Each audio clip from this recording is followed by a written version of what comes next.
Hi everyone, so last December I released a video sharing our experience of being flooded out by Storm Desmond on the 5th of December. If you haven't seen it yet, I'll leave a link to it up there in the iCard and in the description of the video. Today I wanted to give you all more of an insight of what it's like to be flooded from an autistic person's perspective. So at the time of Storm Desmond, I didn't have my autism diagnosis yet, but I was diagnosed with dyspraxia. So I didn't really have that much awareness, like self-awareness of my impact on everything else that's going on around me. I don't really like to use the word oblivious because it makes it seem like I don't care, and I did care about the situation. Sometimes in situations like that, when I was younger, I could be a little bit more detached from it and not properly understand the cues of the severity of what's going on. So it can seem like there's nothing going on at all, if you know what I mean. So during Storm Desmond in the afternoon, the water was getting closer and closer, and one of the things we did was get some netting and put it over the plants so that they didn't float away. And while I was in the middle of doing that, I'm watching for the field, and just where the willows are, the water was there and creeping closer and closer towards us. So I'm here battling the wind, battling the rain, helping put nets over the plants, and Hazel starts shouting from the house, going, Angie, come here, come and look at this.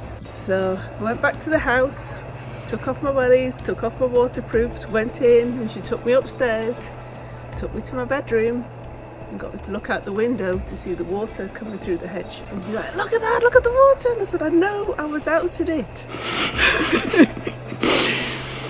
One of my main coping strategies as an autistic person is to try and keep things going as normal as possible, because it comforts me to do things in similar orders and stuff. It was more important then when I was younger and I didn't understand things as much as I do now. And so to do that, I was kind of mostly spending the majority of the time in my room. I was helping to clear up where I could, but probably not as much as I should be, or should have been, wrong tense.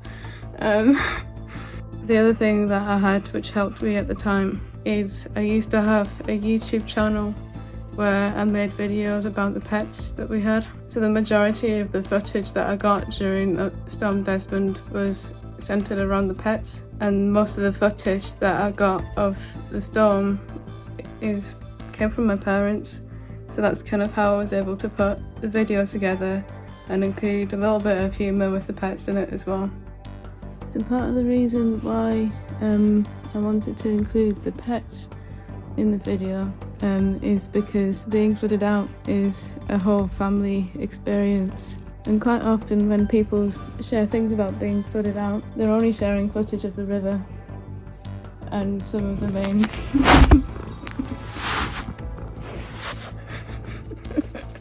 Really, Maple?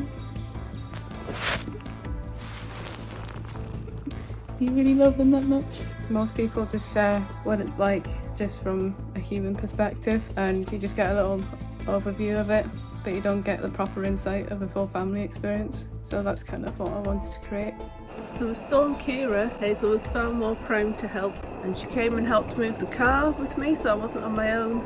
And we realised that the water was coming up faster than it had done in Desmond. So we started panicking a bit and then decided to turn it into an adventure, and we were going to go home and get everything sorted out. And when we got home, Hazel went up and sat and was working on a computer, and we got sorted and everything was fine. Well, everything wasn't fine, we got flooded, but we were surviving it. The insurance guy came out, we had dehydrators and heaters provided, and a few days later Storm Dennis came, and Hazel was like, right, we need to move stuff, and she was really motivated this time. And we were like, Hazel, everything's either already flooded or it's already up a height, we don't have to move anything, it's just waiting for the rain. And she really struggled with the idea that we didn't have to move anything. And actually this year, was it Storm Isha this year?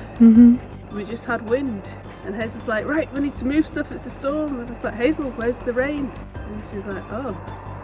I'm really confused because we didn't have to move anything.